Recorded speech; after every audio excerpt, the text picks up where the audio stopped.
Assalamualaikum warahmatullahi wabarakatuh.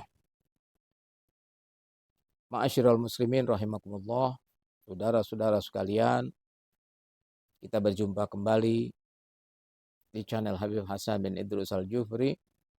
Kali ini saya ingin membahas betapa besarnya jasa Ali bin Abi Thalib, yang mana ada beberapa pertanyaan dari seorang dokter dan juga dosen. Dia mengatakan, Habib, menurut cerita-cerita yang Habib sampaikan adalah Ali bin Abi Thalib sangat luar biasa jasanya terhadap Islam. Tapi kenapa tidak diungkap dalam sejarah? Saya bilang dokter mesti tahu ini politis. Kenapa? 70 tahun Ali bin Abi Thalib bukan saja disembunyikan jasa-jasanya, bahkan dicaci maki selama 70 tahun di dalam mimbar-mimbar Jumat oleh Bani Umayyah. Jadi otomatis 70 tahun dicaci maki, ditenggelamkan semua keistimewaannya. Di sini saya ingin menjelaskan bahwa beliau berjasa terhadap Islam luar biasa. Pada saat yang paling genting, beliaulah yang tampil. Salah satu contoh, ketika Perang Khandaq. Perang Khandaq adalah di mana umat Islam dikepung oleh seluruh kekuatan kufar, baik Yahudi, Nasrani maupun kaum Quraisy, bersatu padu ingin menghabiskan Islam pada hari itu juga. Mereka bersepakat habiskan Islam, selesai urusannya. Tidak ada lagi Islam, tidak ada lagi Muhammad. Maka Rasulullah berunding, kekuatan yang demikian dahsyat, apa yang harus kita buat? Salah satu sahabatnya bernama Salman Al-Farisi mengatakan, ya Rasulullah, kami bangsa Persia, kami biasa menghadapi perang-perang besar.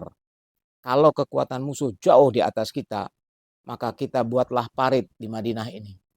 Dibuat parit mengelilingi kota Madinah sehingga musuh tidak bisa masuk. Kalau zaman dulu kan perang itu pakai kuda ya, pakai fisik dan kuda. Maka kalau dibuat parit yang besar, kuda tidak akan mampu melompati parit dan musuh otomatis terhenti di sana. Maka dibuatlah parit dari pagi sampai menjelang maghrib, dan disitulah Rasulullah SAW sekali-kalinya melakukan jamak salat dari mulai zuhur, asar, maghrib, dan isya karena mengejar selesainya parit. Setelah parit selesai, pasukan musuh mengepung, berhenti di parit itu. Ketika berhenti di parit, tidak ada yang mampu menyeberangi kecuali satu orang bernama Amr bin Abduwud. Amr bin Wud ini jagoan Quraisy luar biasa dan ditakuti di seluruh jazirah Arab. Dan bangsa Quraisy sangat mengenal beliau. Amr bin Wud sangat perkasa. Dialah satu-satunya yang mampu melompati parit dengan kudanya. Setelah melompati parit, kudanya dipotong kepalanya sama dia. Saking jumawanya dia mengatakan, siapa yang berani melindungi Muhammad? Karena saya datang, kuda saya penggal. Artinya saya tidak kembali kecuali saya membawa jenazahnya Muhammad atau saya sendiri yang binasa. Umat Islam semuanya takut pada saat itu. Bahkan saking jumawanya, Amr bin Wud sesumbar, wahai kaum muslimin, katanya kalau kalian mati masuk surga, yuk siapa yang mau ke surga saya anterin. Sahabat-sahabat diam semua. Lalu dia mengatakan, ya udah, katanya kaum kafir kalau mati masuk neraka, saya kafir, siapa yang mengantarkan saya ke neraka? Semua sahabat terdiam, kecuali Ali bin Abi Thalib. Dia mengatakan, ana lahu ya Rasulullah, berikan saya kepadanya ya Rasulullah. Rasulullah diam karena saat itu Ali bin Abi Thalib baru berusia 18 tahun. Berkali-kali Amr menantang, kalau tidak ada yang melindungi maka serahkan Muhammad, aku akan balik. Ali mengatakan, ana lahu ya Rasulullah. Ma'asyiral muslimin rahimakumullah. Dengan sangat terpaksa, Rasulullah memberikan Zulfikar kepada Ali bin Abi Thalib untuk menghadapi Amr bin Wud.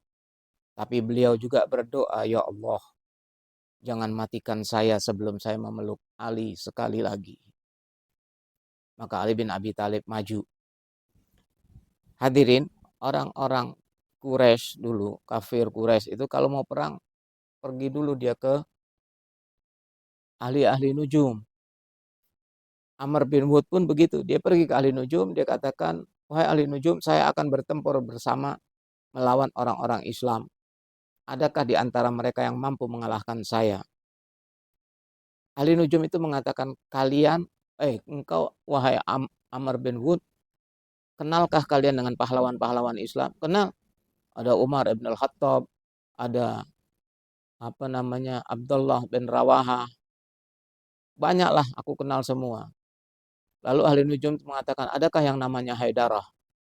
Tidak ada. Kalau tidak ada, berarti yang bisa mengalahkan engkau belum lahir orangnya. Karena yang bisa mengalahkan engkau kalau dia bernama Haidarah. Maka dengan jumawa, Amr bin Wud yakin bahwa tidak ada yang namanya Haidarah. Maka dia tidak akan pernah kalah. Dia lebih percaya kepada dukun daripada kepada Allah Subhanahu wa ta'ala. Maka ketika dia berhadapan dengan Ali, justru dia tidak mau. Dia bilang, ya Allah, masa tidak ada yang hebatkah di antara kalian? Katanya pahlawan-pahlawan Islam banyak. Kenapa yang maju anak-anak begini? Ali, aku tidak mau melayani engkau. Aku kenal bapakmu. Dan kalau aku menang tidak bangga menang dengan anak kecil. Coba yang lain lah. Ditantangnya mereka satu-satu sama Amr. Disebutkan satu-satu. Mana dari Bani Adi, mana dari Bani Abdi mana. Kok cuma ini yang muncul. Tapi Sayyidina Ali bin Abi Thalib luar biasa. Dengan hebatnya dia mengatakan, Amr, yang hebat-hebat di belakang saya banyak. Tapi kalau untuk menghadapi engkau cukup aku saja. Inilah cara beliau membangkitkan semangat para sahabatnya. Padahal sahabatnya mengkeret di belakang. Ini yang dihadapin Amr bin Wud.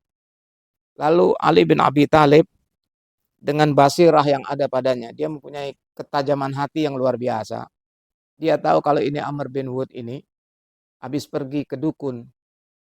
Maka dia bilang, Amr, kamu ini udah tahu siapa saya. Oh, saya tahu betul. Kamu Ali bin Abi Thalib. Saya malu kalau bisa mengalahkan kamu pun. Nggak enak banget sama ayahmu. Karena ayahmu sahabatku. Dia bilang, itu yang kau tahu secara umum. Kalau kamu tahu dari kecil saya dipanggil oleh ibuku dengan sebutan Haidarah. Gemetar Amr bin Wud. Karena dia yakin inilah yang bisa membunuh saya. Dia yakin sama dukun. Begitu mendengar Ali bin Abi Thalib mengatakan, aku dari kecil dipanggil oleh ibuku Haidarah, separuh kekuatannya hilang. Maka bertempurlah Ali bin Abi Thalib dengan Amr bin Wud. Pertempuran terjadi sangat dahsyat. Kalau Sayyidina Ali sedang tertekan, sahabat-sahabat makin mengkeret melihatnya. Tapi ketika Ali menekan, sahabat-sahabat bertakbir, Allahu Akbar.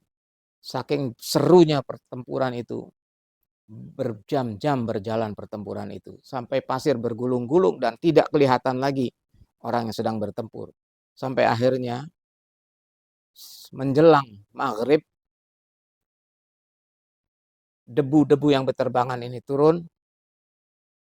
Umat Islam melihat Ali bin Abi Thalib sedang memegang kepalanya Amr. Maka bertakbirlah mereka. Dan apa kata Rasulullah? Inna mubarazata Ali bin Abi Thalib li Amr bin Wud afdol min a'mali ummati ila yaumil qiyamah. Sesungguhnya pertempuran duel antara Ali bin Abi Thalib dengan Amr bin Wud lebih utama dari amal umatku sampai yaumil qiyamah. Itulah ma'asyiral muslimin rahimakumullah. Betapa dahsyatnya Ali bin Abi Thalib dalam membela Islam di saat-saat yang sangat genting. Coba bayangkan kalau Ali tidak maju saat itu, maka terpaksa Rasulullah Shallallahu Alaihi Wasallam yang harus menghadapi Amr bin Wud. Hadirin sekalian, ini salah satu kehebatan Ali bin Abi Thalib dalam membela Islam. Insya Allah di saat-saat yang lain akan saya sampaikan lagi betapa dahsyatnya pengorbanan yang dilakukan oleh Ali bin Abi Thalib yang tidak terungkap dalam fakta sejarah. Billahi taufiq wal hidayah. Wassalamualaikum warahmatullahi wabarakatuh.